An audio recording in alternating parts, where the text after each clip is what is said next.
keajaibanmu di setiap langkah hidupku, penyertaanmu. Shalom saudara, kita berjumpa lagi. Hari ini saya ingin share dengan kita semuanya dari 1 Tesalonika 5 ayat 17 saudara. Ayat ini sangat terkenal, termasuk ayat yang sangat pendek, bahkan yang terpendek di Alkitab. Saudara, ayat ini berkata seperti ini: tetaplah berdoa. Singkat sekali ya, tetaplah berdoa. Nah saudara, dalam 1 Tesalonika ini Paulus menuliskan surat kepada jemaat di sana dengan tujuan untuk memberikan petunjuk tentang bagaimana mereka harus hidup di dalam kekudusan. Kemudian apa yang Paulus bahas di sini tentang tetaplah berdoa, ini adalah penutup yang menunjukkan instruksi bagaimana jemaat menjalani hidup sebagai orang Kristen di sana. Nah, yang perlu kita ketahui bahwa orang-orang Kristen di kota Tesalonika ini adalah orang-orang Kristen yang teraniaya, saudara. Mereka dianiaya oleh orang-orang Yahudi yang tidak mengakui Mesias, yang tidak mengakui Yesus sebagai Mesias. Nah, ini cukup menarik, saudara. Bagaimana mereka ini dianiaya, bagaimana mereka ini ditekan, tapi Paulus tetap memberikan petunjuk tentang bagaimana hidup dalam kekudusan, tentang bagaimana mereka harus hidup bertanggung jawab sebagai seorang percaya. Nah, saudara, waktu ayat ini bilang tetaplah berdoa, tetap ini artinya tidak berhenti, tidak tersela, tidak terjeda, ya, dilakukan terus-menerus. Jadi dilakukan gak berhenti-berhenti, terus-menerus. Gak ada selanya, gak ada jedanya. Sementara kalau berdoa, ya ini berdoa dilakukan kepada Tuhan. Tapi Paulus memberikan sebuah penekanan di sini bahwa itu sesuatu yang harus mereka lakukan. Terus-menerus berdoa kepada Tuhan, itu terus-menerus. Jadi artinya tetaplah berdoa ini dibilang di sini suatu aktivitas berdoa kepada Tuhan yang dilakukan terus-menerus, nggak boleh ada berhentinya. Harus bertekun terus di dalam doa. Tapi masalahnya, saudara, apakah mungkin terus-menerus berdoa? Apakah mungkin kita nggak melakukan aktivitas-aktivitas yang lain? Apakah ini berarti kita harus terus-menerus ada di dalam kamar kita berdoa, atau kita di dalam gereja dan kita berdoa? Apakah seperti itu yang dimaksud oleh Paulus? Saudara, waktu kita lihat definisi doanya tadi, berdoa itu artinya berdoa kepada Tuhan. Artinya gini, saudara, tujuan dari doa itu jelas. Siapa tujuannya doa? Kemana kita berdoa? Kepada siapa kita berdoa? Itu jelas. Tujuannya adalah Tuhan. Nah, saudara, Tuhan ini adalah Allah yang berpribadi. Dia bukan berhala yang mati.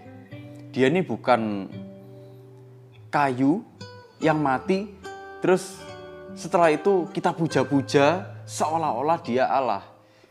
Atau dia juga bukan batu yang mati, kemudian kita taruh, kita lakukan ritual-ritual di sana seolah-olah dia Tuhan. Bukan. Allah kita adalah Allah yang hidup, dia adalah pribadi yang hidup. Dan karena dia ini pribadi yang hidup, pasti bukan doa-doa yang sifatnya formal, yang diulang-ulang terus-menerus, jadi suatu doa yang mati, saudara. Pasti bukan doa seperti itu yang Tuhan harapkan. Karena dia pribadi, dia pasti mengharapkan lebih daripada itu. Dia pasti mengharapkan sebuah hubungan bahwa kita sebagai anak-anaknya, kita sebagai umatnya, kita mengenal Tuhan yang kita sembah. Kita mengalami pribadinya. Sekarang gini aja, saudara. Misal, saya bertemu dengan saudara misalnya. Tiap kali ketemu, saya selalu bilang, halo, kabarku begini. Atau, halo, kabarku baik-baik aja. Kamu mau nggak makan lemper misalnya. Nanti kita ketemu lagi, misalnya besok. Saya ucapkan kata-kata yang sama lagi, kalimat yang sama lagi. Yang sama persis, titik komanya sama persis. Besok lusa ketemu lagi, saya ucapkan kalimat yang sama persis dengan saudara. 3 hari lagi, 4 hari lagi, 5 hari lagi, bahkan seminggu lagi, sebulan lagi, setahun. Saya ucapkan kata-kata yang sama, kalimat yang sama terus-menerus kepada saudara. Kira-kira apa yang saudara pikirkan? Saudara kira-kira bosan nggak ketemu sama saya? Saudara pasti nganggap bahwa hubungan pertemanan saya dengan saudara misalnya, itu bukan sesuatu yang menarik kan? Kenapa? Monoton ya, dari pertemuan ke pertemuan ya cuman ngomongnya gitu-gitu tok. Titik komanya sama semua. Apa bedanya dengan kita puter MP3 saudara? Atau puter CD? Nggak ada bedanya kan?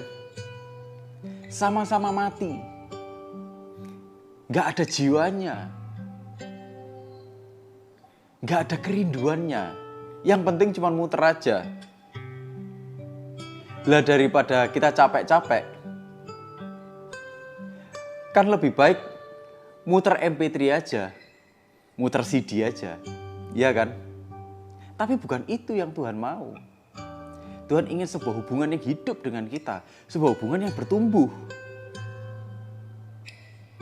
sebuah hubungan yang dimana kita ini makin mengenal Tuhan, dan karena kita ini makin mengenal Tuhan, kita makin mengerti Dia, makin memahami Dia, kita menjadi makin serupa, makin segambar dengan Dia.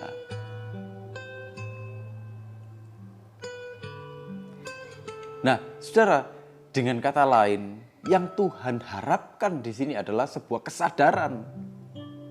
Kesadaran akan Tuhan. Yang di dalam kesadaran itu ada sikap hati yang ditunjukkan. Sikap hati yang seperti apa? Dalam doa-doa kita, ada yang namanya pertobatan. Jadi, kita menyadari, kita dulunya orang berdosa. Dan kita bertobat, kita nggak mau kembali ke kehidupan yang lama lagi.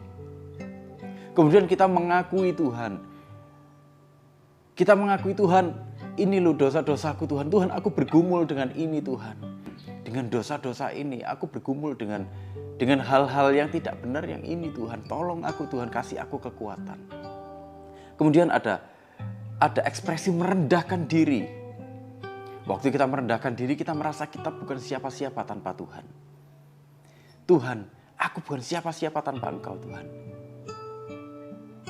Aku orang yang seharusnya binasa. Tapi Tuhan angkat aku. Engkau mengangkat aku jadi anak-Mu Tuhan. Itulah kenapa Tuhan, aku gak punya hak untuk meninggikan diri. Hanya Engkau yang layak ditinggikan. Kemudian ada ekspresi pujian, memuji-muji Tuhan yang hidup. Mengingat-ingat lagi betapa besar perbuatannya, betapa ajaibnya Dia dalam hidup kita. Kita terus mengingat-ingat betapa banyak perbuatannya yang ajaib di dalam hidup kita. Betapa luar biasanya Dia, betapa dahsyatnya Tuhan. Kemudian ada ucapan syukur. Tuhan, terima kasih Tuhan. Engkau terlalu luar biasa Tuhan. Nah, saudara, doa yang terus-menerus tanpa henti yang dimaksud oleh Paulus di sini bukanlah kita menaikkan doa-doa yang sifatnya formal. Kata-kata ini, kata-kata itu kita naikkan, kita susun kata-kata yang indah. Tapi Kata-kata ini nggak punya hati. Apa yang kita naikkan nggak punya hati. Memang indah kata-katanya, tapi tidak ada kecintaan terhadap Tuhan. Tapi nggak ada kerinduan terhadap Tuhan, nggak ada kesadaran terhadap Tuhan. Itulah kenapa itu cuma jadi ritual agama yang mati. Sepertinya kita berdoa, tapi kita sebenarnya jauh dari Tuhan. Waktu datang sama Tuhan kita cuma mau dapat sesuatu, bukan ingin mengenal Dia. Nah, yang Tuhan inginkan adalah doa yang dilakukan dengan kerinduan dan kesadaran yang besar akan Tuhan. Saudara, doa yang sungguh-sungguh kepada Tuhan, ada kesadaran, ada sikap hati yang seperti saya sebutkan tadi, itu nggak cuma berhenti waktu kita ini sendirian dengan Tuhan. Di dalam kamar misalnya, atau di gereja kita menyendiri, kita ambil waktu untuk berdoa. Nggak cuma berhenti sampai di situ, saudara. Tapi yang Paulus maksudkan dengan tetaplah berdoa tanpa terjeda, tanpa terhenti, nggak ada selanya sama sekali, terus-menerus lakukan. Berdoa kepada Tuhan. Jadi, sikap kita, kesadaran kita kepada Tuhan, yang di dalamnya ada sikap hati yang tadi itu bertobat, kita mengakui Tuhan, kita merendahkan diri, kita memuji Tuhan, kita mengucap syukur. Itu tercermin dalam seluruh sikap hidup kita. Selesai kita berdoa di kamar, amin. Doa kita nggak berhenti. Tapi sikap doanya itu terus ada waktu kita mulai melakukan kegiatan kita sehari-hari. Waktu kita mulai berhubungan dengan suami, istri, dengan anak, dengan kakak, dengan adik mungkin, dengan rekan-rekan kerja, dengan teman-teman di sekolah mungkin, di kampus mungkin, dengan rekan-rekan bisnis. Ada sikap yang penuh pertobatan yang kita tunjukkan. Ada pengakuan-pengakuan kita bahwa kita memiliki kelemahan dan kita membutuhkan Tuhan. Ada kerendahan diri. Ada puji-pujian kepada Tuhan. Semua yang terjadi kepadaku hari ini itu bukan kuat dan gagahku, tapi itu karena Tuhan. Ada ucapan syukur yang luar biasa kepada Tuhan mengalir. Jadi orang melihat ada sesuatu yang lain. Itulah kenapa saudara, saya ini ragu kalau ada orang yang bilang kalau kehidupan doanya itu tinggi, misalnya dia rohani, kehidupan doanya, jam-jam doanya itu luar biasa, tapi kehidupan sehari-harinya tidak mencerminkan itu semua. Tidak mencerminkan adanya pertobatan, tidak mencerminkan adanya kerendahan hati, tidak mencerminkan adanya puji-pujian kepada Tuhan yang mengalir keluar dari dalam hidupnya. Hidupnya sembrono mungkin. Ngomongnya sih berdoa, tapi kata-katanya yang keluar kata-kata kasar semua. Kata-kata hardikan semua, kata-kata kutukan semua misalnya. Atau dia raja tega mungkin. Yang seperti itu, kehidupan doa dengan kehidupannya sehari-hari nggak sinkron. Yang Paulus maksudkan di sini, kehidupan doamu, kesadaranmu akan Tuhan, itu harus sinkron dengan kehidupanmu sehari-hari. Barulah itu dikatakan tetaplah berdoa. Artinya meskipun kita sudah selesai berdoa di kamar, saudara, sikap hati kita waktu berdoa itu tetap bisa dirasakan orang lain, dinikmati orang lain. Itulah kenapa dikatakan tetaplah berdoa tanpa henti-henti. Bukan berarti terus kita nggak ngapa-ngapain, saudara. Jadi saudara, doa ini sebenarnya bukan sebuah ritual agama yang mati. Doa ini sebuah kesadaran, sebuah hubungan yang hidup dengan Tuhan. Dan karena doa ini hubungan yang hidup dengan Tuhan, hubungan yang bertumbuh dengan Tuhan, itulah kenapa ada sikap hati yang menunjukkan betapa kita mencintai Tuhan di dalam doa-doa kita. Dan bukan cuma di dalam kesendirian kita dengan Tuhan, tapi ditunjukkan dengan ekspresi kita setiap hari yang sama dengan ekspresi doa kita. Itulah yang dinamakan tetaplah berdoa. Jadi doa ini bukan satu ritual agama yang mati, saudara, tapi sebuah kehidupan. Itulah kenapa ada tanda salib. Ada tanda salib. Hubungan dengan Tuhan ke atas. Dan yang horizontal itu hubungan dengan sesama. Jadi ini harus seimbang. Nggak bisa dipisah-pisahkan. Nah, saudara, Paulus itu benar-benar menyadari kuasa dari doa. Itulah kenapa dia sering minta dukungan doa. Supaya pekerjaan Tuhan itu bisa terjadi dengan luar biasa. Supaya Injil itu bisa tersampaikan dengan luar biasa kepada bangsa-bangsa. Paulus menyadari betul bagaimana dahsyatnya kuasa dari doa itu. Nah, saudara, yang unik, Paulus menuliskan ini, saudara, tetaplah berdoa itu dalam kondisi jemaat yang teraniaya. Artinya, Paulus sedang menekankan gini, sekalipun kamu dianiaya, tunjukkan kepada mereka bagaimana Tuhan mengasihi engkau, dan kemudian engkau mengasihi Tuhan, dan bagaimana waktu lewat kehidupan doamu itu, mereka juga bisa merasakannya.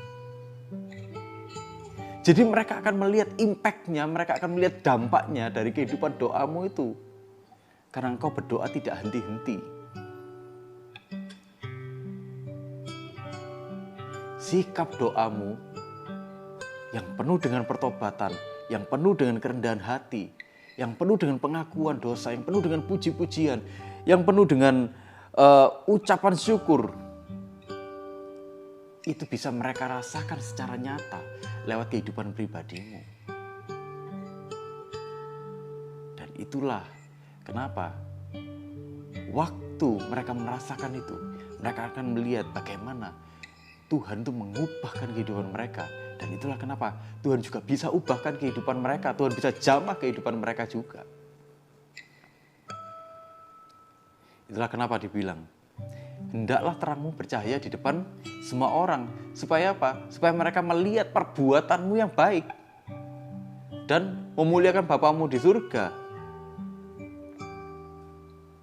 Orang nggak tahu kita punya kehidupan doa yang bagaimana, saudara. Apakah kita berdoa 30 menit? Apakah kita berdoa 1 jam, atau 2 jam, atau 3 jam, 4 jam, 5 jam? Orang nggak tahu. Yang mereka tahu impact-nya apa, dampaknya apa di dalam kehidupan ini.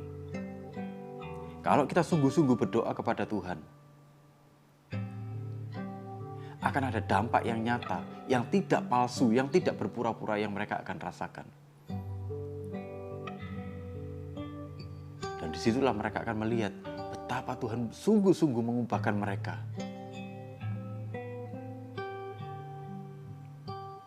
Mereka berdoa dan kehidupan doanya bisa dirasakan orang banyak. Dalam kehidupan sehari-hari, mereka mencerminkan itu. Mereka mencerminkan kehidupan doanya. Kehidupan doanya jadi nyata dan dirasakan orang banyak. Saudara, jangan cukup puas hanya dengan melakukan sesuatu yang menurut orang banyak. Itu sesuatu yang harus dilakukan oleh seorang percaya, yaitu berdoa. Jangan cukup puas dengan, oh aku sudah berdoa 1 jam, oh aku sudah berdoa 2 jam. Saudara, kehidupan doa kita 24 jam. 7 hari dalam seminggu. Artinya kehidupan doa kita nggak berhenti. Jangan jadikan doa itu sesuatu yang mati. Jangan jadikan doa itu hanya sebuah ritual yang nggak ada faedahnya buat kita. Tapi biarkan kita menikmati kehidupan doa yang luar biasa, yang membuat kita bertumbuh di dalam Tuhan, semakin kuat di dalam Tuhan.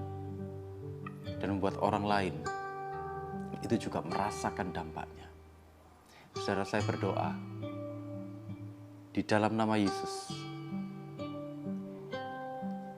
Biar kita semuanya dipenuhi dengan kerinduan yang semakin luar biasa, dipenuhi dengan pertumbuhan yang semakin luar biasa, dipenuhi dengan pengenalan akan Allah yang semakin luar biasa.